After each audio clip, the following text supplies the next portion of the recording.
ये अगला क्वेश्चन हम लोग कर रहे हैं ये, और अगले क्वेश्चन में क्या है मैं पढ़ के दिखा रहा हूँ। ये दो अलग अलग क्वेश्चन है, मगर है कुछ एक जैसा दिखने में, मगर है दोनों अलग अलग क्वेश्चन। क्या है? A long wire is bent as shown in two figures. एक फिगर तो ये है, एक फिगर ये है। एक लंबे वायर जो करंट जा रहा था उसको बेंड किया गया है, ठीक है ना। What will be the magnitude and direction of magnetic field at the centre of the circular portion if the current pass through the wire. अगर इससे करंट पास किया जाए तो सेंटर ओ पे कितना मैग्नेटिक फील्ड होगा, उसका एक रिलेशन ड्राइव करना है। कितनी बात सुन, ये क्वेश्चन दे रखा है। अब ये जो लॉन्ग वायर है इसमें देखिए करंट कैसे जा रहा है और कैसे बेंड किया गया। एक वायर है तो यहाँ पे ये करंट ऐसे जाके वापस ऐसे फिर ट्रैक पे चला गया, ठीक है ना। तो इस तरह से सर्कुलर लूप बना है एक कॉइल की तरह, ठीक है। और सेकंड वाला केस में क्या है, ये एक करंट जा रहा है और फिर ये इधर से करंट ऐसे ही वापस निकल के और इधर फिर चला गया ऐसे। तो इन दोनों में करंट का अलग अलग वे है जाने का, या दोनों अलग अलग लूप बन रहे हैं। अब हमें बताना है कि यहाँ पे मैग्नेटिक फील्ड कितना होगा। कितनी बात समझ में आई? यहाँ पे मैग्नेटिक फील्ड कितना होगा, ठीक। ये जो लॉन्ग वायर है, magnetic field due to infinite long wire, जो लॉन्ग वायर से यहाँ पे मैग्नेटिक फील्ड कितना होगा, जैसे हम लोग इनफाइनाइट लॉन्ग वायर से निकालते थे उस हिसाब से हम लोग निकालेंगे। तो इसमें दो पार्ट है, यहाँ पे अगर मैग्नेटिक फील्ड निकालना चाहते हैं तो इसमें दो पार्ट है। एक तो इनफाइनाइट लॉन्ग वायर से कितना बनेगा और एक सर्कुलर पार्ट से कितना बनेगा मैग्नेटिक फील्ड। कितनी बात सुन, दो पार्ट हो गए इसमें, लेकिन दोनों का डायरेक्शन देखते हैं हम लोग, ठीक है। तो यहाँ से अगर करंट जा रहा है टेंजेंट के लॉन्ग तो हम लोग डायरेक्शन ऑफ करंट ऐसे करेंगे और इधर से इन करेगा और ओ से आउट हो रहा होगा, आउटवर्ड डायरेक्शन में आएगा, ठीक है। ओ से आउटवर्ड डायरेक्शन में आएगा। और इधर से जब करंट जा रहा है तो हम लोग लूप लेंगे तो ये मैग्नेटिक फील्ड अगर हम लोग करंट का यहाँ पे एक डायरेक्शन लेते हैं ऐसा, तो ये जो है ये, और इसको हमारा इनवर्ट करेंगे तो यहाँ से फिर आउटवर्ड होगा। तो दोनों का डायरेक्शन आउटवर्ड होगा, दोनों का डायरेक्शन आउटवर्ड होगा। तो नेट कितना मैग्नेटिक फील्ड होगा ये अभी हम लोग निकालते हैं इसको। इस केस में क्या होगा, यहाँ पे करंट जा रहा है तो मैग्नेटिक फील्ड आउटवर्ड होगा। सेंटर पे जब लेंगे यहाँ पे इसके सेंटर पे, तो इस वाले स्ट्रेट वायर से, इस वाले स्ट्रेट वायर से ये मैग्नेटिक फील्ड यहाँ पे आएगा, आउटवर्ड होगा। लेकिन जब करंट ऐसे जा रहा होगा तो ये लेंगे तो ये इनवर्ड होगा। तो स्ट्रेट वायर से तो आउटवर्ड हो रहा होगा और इससे इनवर्ड हो रहा होगा। उसमें दोनों आउटवर्ड हो रहा था, इसमें वायर से आउटवर्ड है और लूप से इनवर्ड है, दोनों का डायरेक्शन में फ़र्क है। तो अब हम देखते हैं इसका कितना magnetic field at the centre होगा। तो अब ठीक, तो ये जो स्ट्रेट, पहले जो हम लोग अभी पिछले वाला क्वेश्चन में स्ट्रेट लाइन में हमने बताया था ज़ीरो हो गया, क्योंकि जिस पॉइंट पे हम लोग निकाल रहे थे वो पॉइंट स्ट्रेट लाइन पे ही आ रहा था।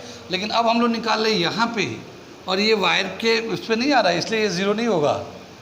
ये वायर से इतने दूरी पे है, इतना दूरी मतलब ये जो रेडियस ऑफ द सर्कल है इसके इतने डिस्टेंस पे है, इसलिए यहाँ पे मैग्नेटिक फील्ड ज़ीरो नहीं होगा।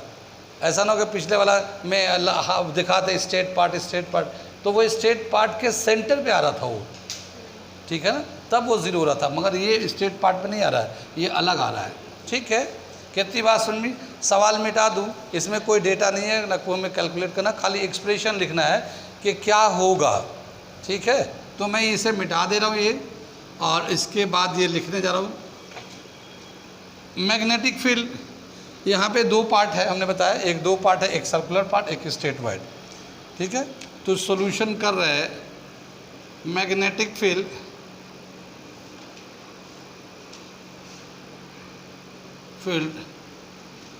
Eight O due to current carrying wire, current carrying straight wire,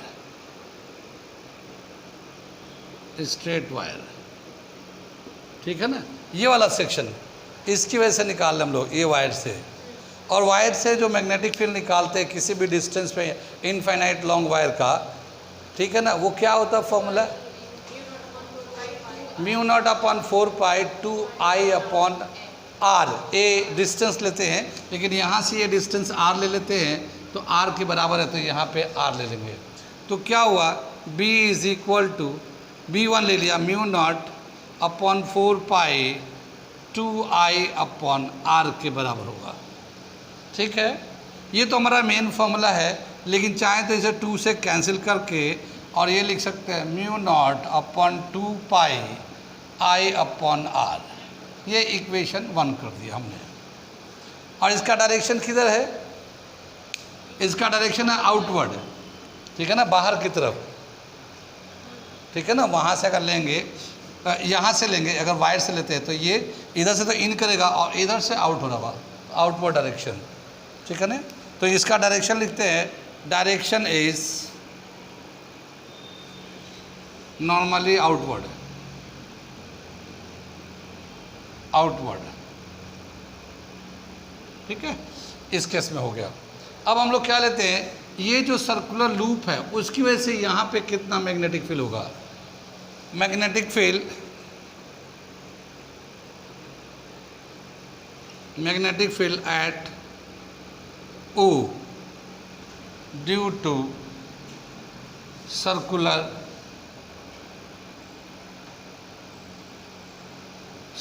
loop, ठीक है ना। सर्कुलर लूप के लिए जो निकाला है वो 2 से B2 से दिखा रहे हैं, और सर्कुलर लूप का magnetic field at the centre का क्या फॉर्मूला होता है, वो है mu naught upon 4 pi 2 pi I upon are.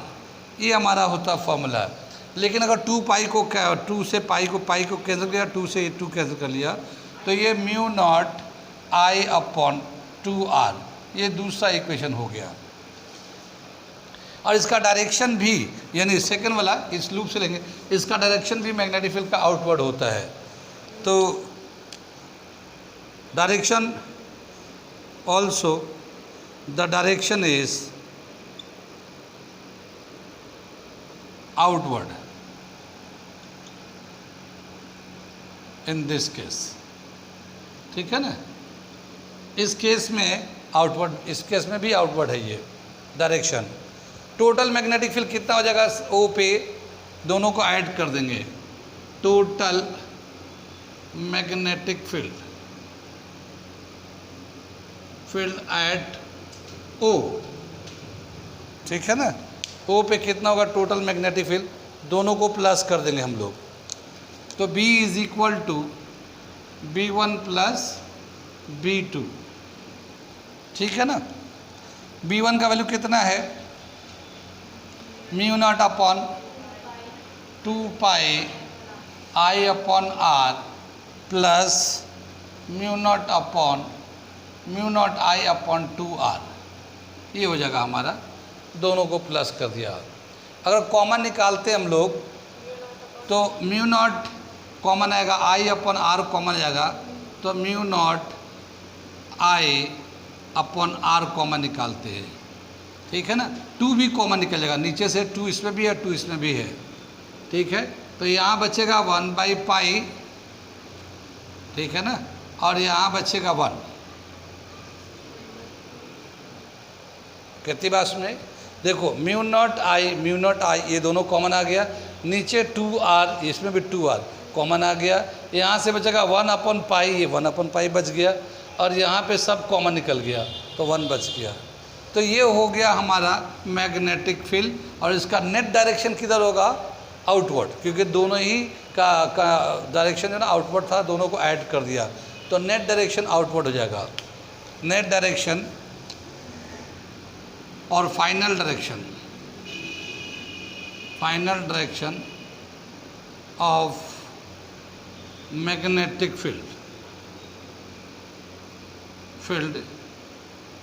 Is outward. कितनी बात में ये आ गया हमारा, कितनी बात में, इसे नोट कर लिए, फिर मैं इसको बताता हूँ, ठीक है ना। तो इस केस में क्या देखते हैं, वायर की वजह से भी और सर्कुलर लूप की वजह से, दोनों की वजह से मैग्नेटिक फील्ड का डायरेक्शन जो है ना आउटवर्ड आता है, और दोनों को हम लोगों ने प्लस कर दिया। अब इस केस में देखने जा रहे हैं, ये जो वायर है सीधा जो करंट जा रहा है, इस वायर से इतना डिस्टेंस पे ये मैग्नेटिक फील्ड कितना होगा वायर से, तो इसका हम लोग वायर के थ्रू जो होगा मैग्नेटिक फील्ड हमारा आ जाएगा μ0/4 इनफाइनाइट वन लॉन्ग वायर से 2I/r।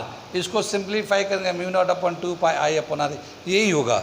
लेकिन इसका डायरेक्शन क्या होगा, इसका जो करंट ऐसे जाता है ये आउटवर्ड होगा, ओ पे आउटवर्ड होगा, ठीक है ना, स्ट्रेट वायर से ये आउटवर्ड, तो ये बिल्कुल सही लिखा हुआ, direction is normally outward, outward की तरफ होगा। इतनी बात सुन में, ये तो ठीक उसी तरह से आ गया इसके लिए। अब क्या बताया कि यहाँ पे करंट जो है ना क्लॉकवाइज बोल के जा रहा है, ठीक है ना, तो ये जो है क्लॉकवाइज जाएगा ऊपर से, तो मैग्नेटिक लाइन ऑफ फोर्स ओ पे इन करेगा, फिर वो पीछे से निकलेगा, तो यहाँ पे जो मैग्नेटिक लाइन ऑफ फोर्स होगा वो इनवर्ड होगा, मगर सेंटर है तो मैग्नेटिक फील्ड का मैग्नीट्यूड कितना होगा, तो मैग्नीट्यूड जो है magnetic field at O due to circular loop ये उतना ही आएगा, सेंटर पे है ना ये, लेकिन द डायरेक्शन इज इनवर्ड, ये हम लोगों ने इनवर्ड लेंगे इसका डायरेक्शन, इनवर्ड। कितनी बात सुन में। अब यहाँ पे क्या हुआ कि इसका तो आउटवर्ड हो रहा है और ये इनवर्ड होगा, तो नेट मैग्नेटिक फील्ड क्या होगा, B1 minus B2, B1 minus B1 में से B2 को माइनस करें, क्योंकि ये जो है ये तो इनवर्ड है और वो आउटवर्ड है, तो दोनों का जितना डिफरेंस होगा वही नेट मैग्नेटिक फील्ड होगा। ठीक, आगे चले, ये रिलेशन बिल्कुल एज इट इज़ है, हम लोगों ने यहाँ पे प्लस की जगह पे माइनस लगा देते हैं, ठीक है, और यहाँ पे भी माइनस लगा दिया। कितनी बात सुन में, और ये हमारा फाइनल रिलेशन आ गया। लेकिन अब ये देखना है कि ये जो वैल्यू आएगा माइनस में आएगा या प्लस में आएगा, ठीक है। कितनी बात सुन में, यहाँ समझ में आ गया। ये वाला लाल वाला ये तो पहले के हिसाब से नेट डायरेक्शन था, ये मैं मिटा दे रहा हूँ, लेकिन अब इसका देखना कि यहाँ पे जो वैल्यू आ रहा है ये माइनस में आ रहा है या प्लस में आ रहा है।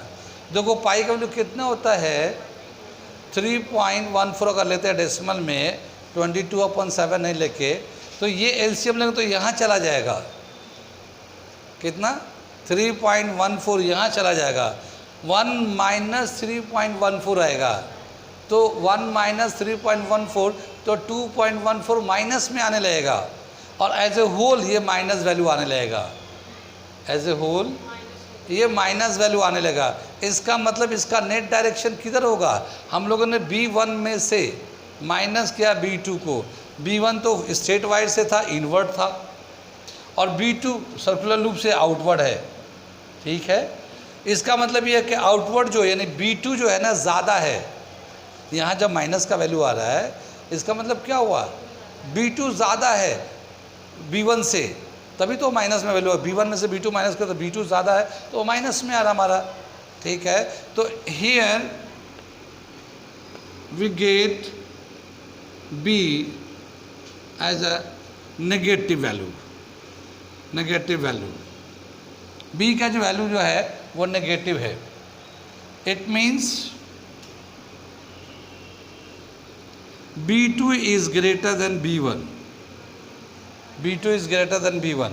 क्या मतलब, वैसे भी हम लोगों ने कहा है कि magnetic field at the centre is maximum when the current passes through our circular loop. Circular loop में जब करंट पास करता है तो सबसे ज़्यादा मैग्नेटिक फील्ड कहाँ होता है, सेंटर पे होता है।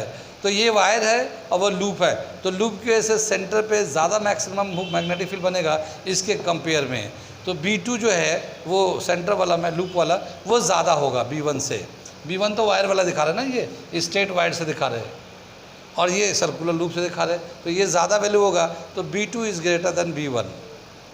अब B2 ज़्यादा है, इसका मतलब इसका जो डायरेक्शन होगा, नेट डायरेक्शन इसका, ये तो इनवर्ड है और इसका आउटवर्ड है, तो नेट डायरेक्शन क्या होगा, इनवर्ड होगा, क्योंकि इसका जो मैग्नीट्यूड ज़्यादा है तो जाहिर है इसका डायरेक्शन भी डोमिनेंट होगा, तो इसका डायरेक्शन जो है ना इनवर्ड होगा। तो direction of final direction, final direction of magnetic field field is inward, inward होगा इसका, कितनी बार में इनवर्ड डायरेक्शन होगा। कहाँ कहाँ समझ में नहीं आया? जहाँ जहाँ समझ में आ रहा सब ठीक है, नहीं आ रहा तब भी ठीक है, नोट करिए इसे। और एक बार जो हम लोगों ने जो थ्योरी में Maxwell right hand thumb rule बताया है उसको फिर से रिवीजन करके और इसका फाइनल आप लोग निकालते रहिए तो समझ में आता रहेगा। ठीक है, नोट कर